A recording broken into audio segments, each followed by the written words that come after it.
ठाणे शहरात सुरू असलेल्या विकास कामांमुळे ठाणेकरांच्या नाकी नऊ आहेत। विविध ठिकाणी सुरू असलेल्या बांधकामातून बाहेर पडणाऱ्या मातीची योग्यरित्या वाहतूक न झाल्याने रस्त्यावर मोठ्या प्रमाणात चिखल साचत आहे।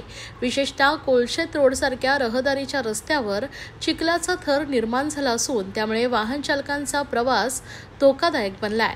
या समस्येबाबत नागरिकांनी अनेक वेळा तक्रारी केल्या असूनही प्रशासन मात्र उदासीन आहे। डंपरच्या चाकांमुळे माती रस्त्यावर पसरते, पावसामुळे ती चिखलात रूपांतरित होते आणि दुचाकीस्वारांना अक्षरशः जीव मुठीत घेऊन प्रवास करावा लागतोय। हा प्रकार दररोज दिसत असूनही महापालिकेचे अधिकारी मौन बाळगून आहेत। या पार्श्वभूमीवर ठाणे काँग्रेसचे प्रवक्ते राहुल पिंगळे यांनी प्रशासनावर जोरदार टीका केली आहे। प्रशासन कोणत्याही प्रकारची कारवाई करत नाही, अपघात होईपर्यंत वाट बघायची का, असा सवाल त्यांनी उपस्थित केलाय। त्यांनी ठाणे महानगरपालिकेकडून त्वरित कारवाईची करण्याची मागणी केली असून विकासकांवर दंडात्मक कारवाई केली जावी अशी ही भूमिका मांडली आहे। कोळशेत रोडवर काही विकासकांकडून नियमांचा सर्रास भंग केला जात असून सार्वजनिक रस्त्यावर माती, दगड आणि चिखल पडून रहदारीस अडथळा निर्माण होतोय। या प्रकारामुळे रहिवाशांच्या दैनंदिन जीवनात अडथळे येत आहेत। काही ठिकाणी अपघाताचीही शक्यता निर्माण झाली आहे। ठाणे काँग्रेसने प्रशासनाकडे लक्ष वेधले असून जर लवकरात लवकर कारवाई झाली नाही तर आंदोलनाचा इशारा देण्यात आलाय।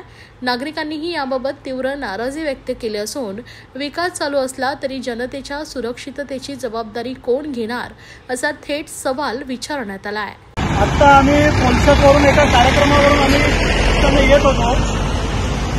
या रस्त्याच्या दोन्ही बाजूला अनेक विकास कामं चालू आहेत, परंतु मागे ज्या विकासकाच्या माध्यमातून काम चालू आहे तुम्ही बघत असाल की कशा पद्धतीने चिखल पूर्ण हा रस्ता या ठिकाणी चिखलमय झालेला आहे। आम्ही सातत्याने याबाबत आवाज उठवतोय।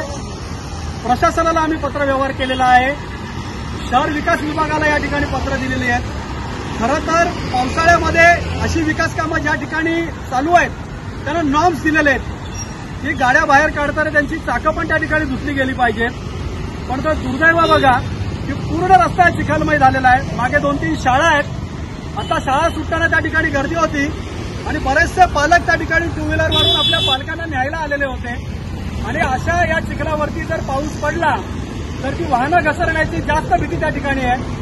खरं तर अशा ठिकाणी घनकचरा विभाग असेल किंवा महानगरपालिकेचा शहर विकास विभाग असेल या ठिकाणी पाहणी केली पाहिजे आणि यांच्यावरती कारवाईची भूमिका घेतली पाहिजे आणि अशी खोदकामं ज्या ठिकाणी चालू आहेत किंवा मान्सून काळामध्ये तरी त्यांच्यावरती बंदी आणली पाहिजे की जेणेकरून याचा त्रास हा ठाणेकर नागरिकांना भोगावा लागणार नाही। परंतु ही विकास कामं करणारे मोठमोठे विकासक आहेत किंवा मोठमोठे राजकारणी यामध्ये भागीदार आहेत, त्यामुळे यांच्याकडे पूर्णपणे दुर्लक्ष केलं जातं असा आमचा आरोप आहे आणि याचा त्रास हा कुठेतरी ठाणेकर नागरिकांना भोगावा लागतोय। परंतु आमच्या प्रशासनाला इशारा आहे की तुम्ही लवकरात लवकर गांभीर्याने हा विषय घ्या आणि ज्या ज्या ठिकाणी विकास कामं चालली आहेत त्यांच्यावरती ठोस कारवाईची भूमिका घ्या की जेणेकरून याचा त्रास हा ठाणेकर नागरिकांना सोसावा लागणार नाही।